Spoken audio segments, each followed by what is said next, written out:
20th January 2009. Traces of death.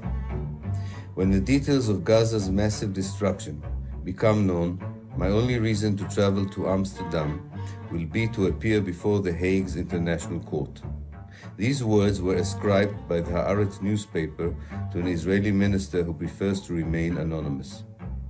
All around the world, indignant humanitarian organizations and citizens wish to see the Israeli army and its government dragged into the courtroom, hoping they'll be found guilty of the war crimes their hands were bloodied with during the 20-day massacre in Gaza. In their public appearances, the military and government leaderships don't seem too fazed. They claim to have solid proof that the sites they have bombed were all support-based used by Hamas terrorists. Let me get this straight. We are talking about thousands of houses damaged by the shelling, including 1,300 human casualties. To check out these alleged crucial strategic hideouts of Islamic terrorism, I headed to one of the most heavily bombarded areas, Jabal al-Dardur, in the northern strip. Dozens of buildings had been razed to the ground. The mammoth-sized armor-plated bulldozers are custom-built by Caterpillar, boycotted, to raze Palestinian houses to the ground, and are used to lend the army tanks a hand in their destructive effort.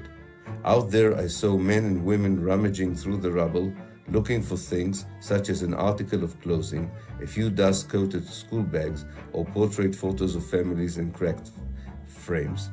I've never caught sight of any destroyed arsenals, only buildings with their ceilings torn clear of their walls, where you can catch sight of what was once a living room, the remains of a bedroom or a kitchen reduced to cinders.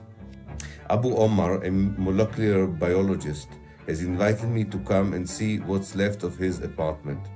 His neighbor Osama, a pediatrician, also showed me his house, reduced to a colander.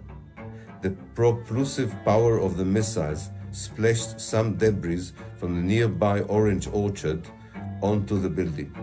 The juice of oranges, mixed with the clotted blood splattered all over the floor, looked like a naive painter's canvas.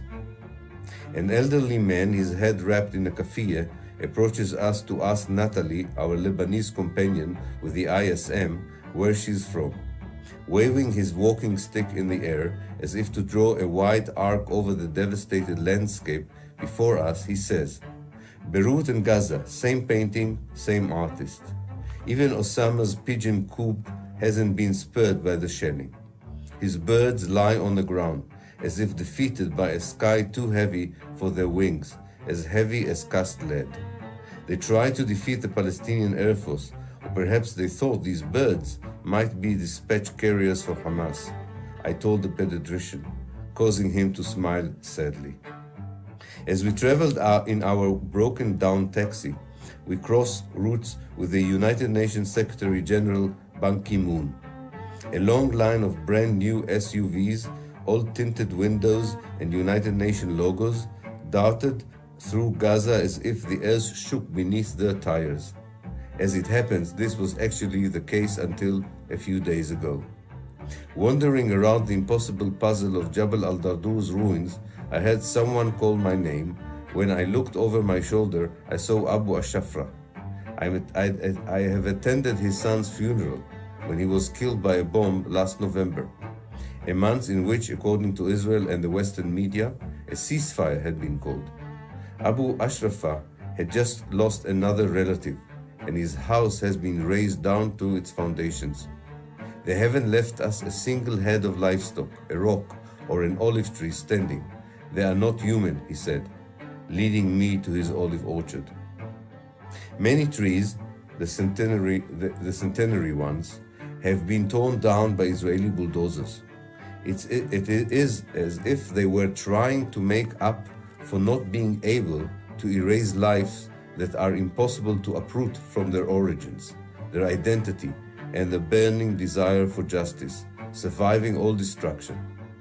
Not far away, a middle-aged man approached me, asking if I thought all Palestinians were Hamas guerrilla fighters. From a window in his damaged home flapped a yellow Fatah banner. Our Kalashnikov is our faith and honor. We will stand up for our land tooth and nail in the same way you would defend your daughter from being raped, this Fatah supporter told me.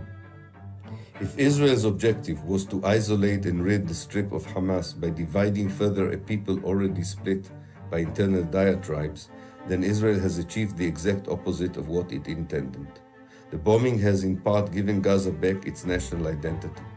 The litmus test of this new situation is represented by the Mukawama, the Palestinian resistance, heroic in its attempt to stop the Israeli army from advancing. The flowing beards of the Ezzadin al-Qassam Brigade's Islamists, Hamas fighting wing, have fought side by side with the scampish, goatee-sporting Marxist guerrilla fighters of the Popular Front for the Liberation of Palestine, and alongside Fatah's Al-Aqsa Martyrs brigades. Only time will tell if this newfound unity among the militias is a reflection of unity within civic and political society.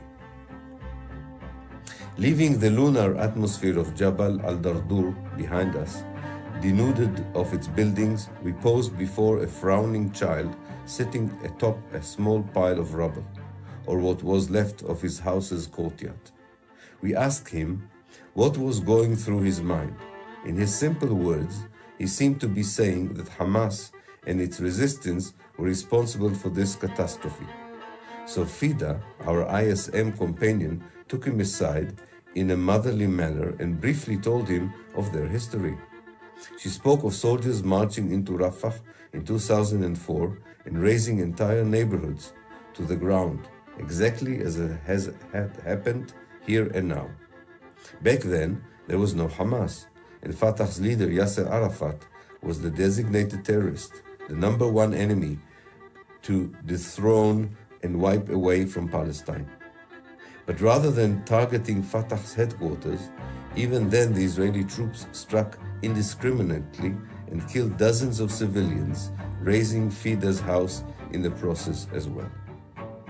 Traveling back towards Gaza City, the car in which we drove plunged into a hole in the concrete created by the tank's cracking wheels. The taxi driver turned around and said, "Death was here and left its footprints. I wonder how long it will take for the scars of this land to heal." Stay human.